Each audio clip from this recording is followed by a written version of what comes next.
First, the issue about vaccination really resonates to many problems that is inherent with the agency that is responsible for our house.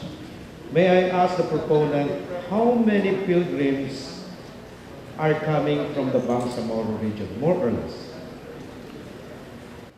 Mr. Speaker, from what I unofficially gathered, there were around 8,000, but I am not very sure. There were 8,000 from the Philippines, but I am not aware of exactly how many comes from the Bangsamoro region.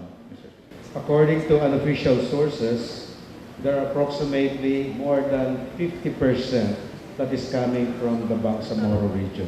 Seeing that, Mr. Speaker, it only shows that many pilgrims are coming from our region, and they are the ones affected by the mechanisms that is being instituted before they are allowed to perform Hajj.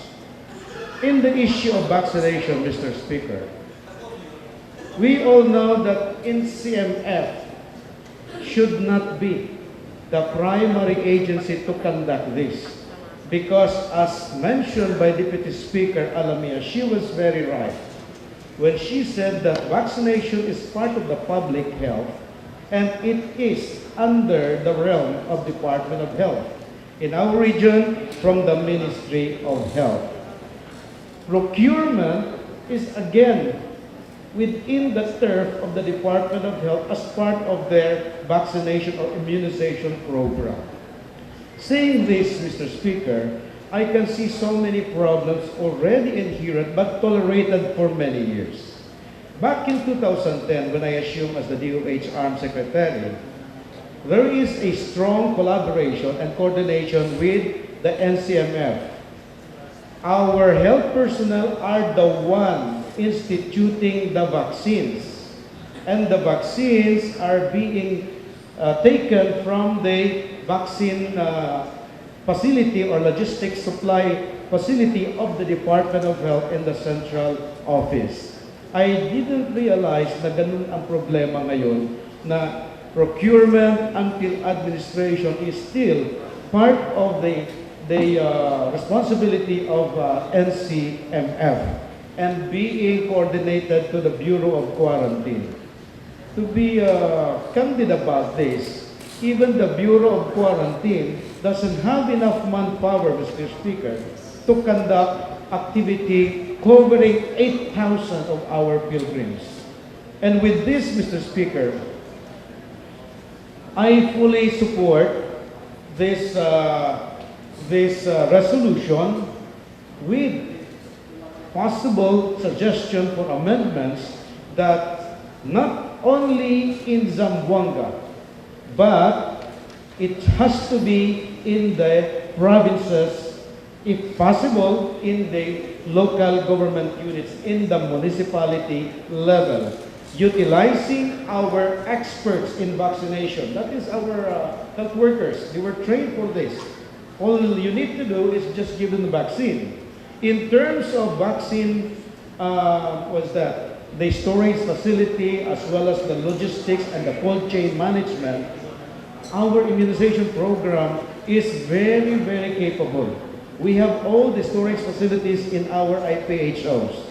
And totoo din ang sinabi ni Deputy Speaker Tan that Sulu itself, the province, through the IPHO Sulu, we're doing the vaccination even before siguro sa term ko, because during my time talagang tuloy-tuloy ang vaccination from 2010 until 2019. That is why I am suggesting during the periods of amendment, Mr. Speaker, to include immunization right there in the community at least 1 week before the departure to Hajj, to allow our pilgrims to recover from the expected side effect or adverse reaction or the expected reaction from the vaccine that the pilgrims shall receive. Second, Mr. Speaker, is to allow the Ministry of Health to take full responsibility. Of course, in partnership, coordination, and collaboration with the NCMF, not just the Bureau of Quarantine, because we don't have yet the Bureau of Quarantine here in our region. Kapapasalan ko last week yung proposal for the bill on the Bureau of Quarantine. And we can utilize the Ministry of Health in this aspect. And third, Mr. Speaker, you came from the Hajj very recently along with Deputy Speaker Alamia and MP Harun Abbas and MP Baidex Pakazan and MP Romeo Sema.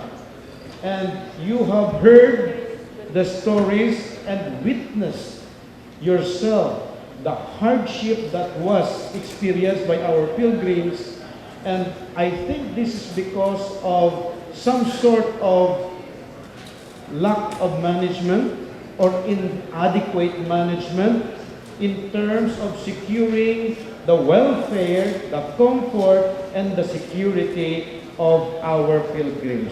With all the complaints that we have heard, either from social media and from the first-hand information coming from the pilgrims themselves, I myself cannot agree that we will again delegate and put our trust to the beleaguered agency. I support, if ever there will be a resolution, that the Bangsamoro government shall take part, a very active part, in securing and having a very efficient and effective ways so that this experience will not be repeated again. Yun lang po ang masasabi ko, Mr. Speaker, and maraming salamat po. Wassalamualaikum. Thank you, Mr. Speaker. We welcome proposed amendments later in the proper time, Mr. Speaker.